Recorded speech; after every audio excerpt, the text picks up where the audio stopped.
October marks 1 year since the FDA announced a shortage in ADHD medications, and the lack of supply continues to impact families everywhere. Well, this is a real concern for families here in Minnesota, especially as the new school year gets underway. So Pauline Lee joining us this morning with one family story and some tips to be able to help. Pauline, good morning. Yeah, good morning, ladies. Yeah, 1 year later, and we're still dealing with this issue. The big concern for parents is that teachers might mistake their child as a disruptor or a slacker because they act out impulsively, or maybe they can't finish their tasks in one sitting. But really, it might be because they can't find the medications they need to help them find balance and stay focused. That's the reality for Katie O'Shea Peterson and her husband, as well as their 2 kids in Golden Valley. Both kids have ADHD. However, their 12-year-old son, Mac, is the only one who needs medication.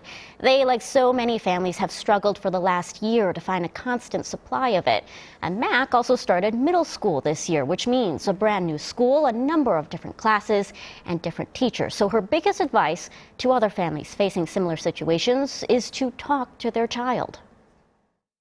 How can we do this together, right? Is it a reward system and not a punishment system? Is it, just more connection, less device time, more protein in the morning, just simple things like that, and having those candid, authentic conversations with your kid who's actually the one going through it, I think is the most important thing that we can do. Now, Katie says Mac's ADHD is a little bit more manageable than others, so she was actually hesitant to reach out to her son's school for some help. So what should you do if you're in that situation, if you're concerned about overwhelming teachers and educators? Well, we checked in with some school districts here in the metro. Robbinsdale and St. Paul, they both echo the same message. At the end of the day, it's all about helping every student succeed. They can't do that unless they know of the situation. So it's always good to help out. And ladies, Robbinsdale also added they have a lot of extra support staff. So what you hear the term paraprofessionals, they have a lot of those that maybe parents might not know about who work behind the scenes to help support those teachers, those counselors. So there is that. At the end of the day, tell your school, and then we're also going to come back in about half an hour with some more tips from medical experts on what you can do if you are having trouble finding the medication that you need. Schools get this. Schools understand that this is a big issue and know what to do about it there. Any timeline yet on when some of this easing of the supply will start to get better? It's tough to say, but medical experts at Alina say it's going to be through 2024, at least into 2024. There really is no set date yet. It just depends on when the manufacturers can catch up and stay current with the need that's out there. All right. Pauline, thank you. So we know the ongoing shortage in ADHD medication is continuing to affect families across the country and right here in Minnesota. And experts fear it might get worse now as the new school year has gotten underway. Our Pauline Lee joins us live with tips from some of the experts on what families can do if they're struggling to find the medication that they need. And it's been a struggle for a while, ladies. We're talking about a year now that we're into this shortage that started last October with Adderall, but it's had this domino effect since then with other Adderall alternatives or maybe generic equivalents now facing intermittent shortages.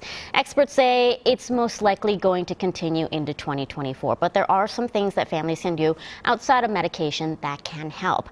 Experts say first start off by making sure your child's school knows about your situation. Many schools can put together a special education plan to help, whether that be providing a balanced mix of coursework, untimed tests, or seating students near the front to prevent distractions from learning.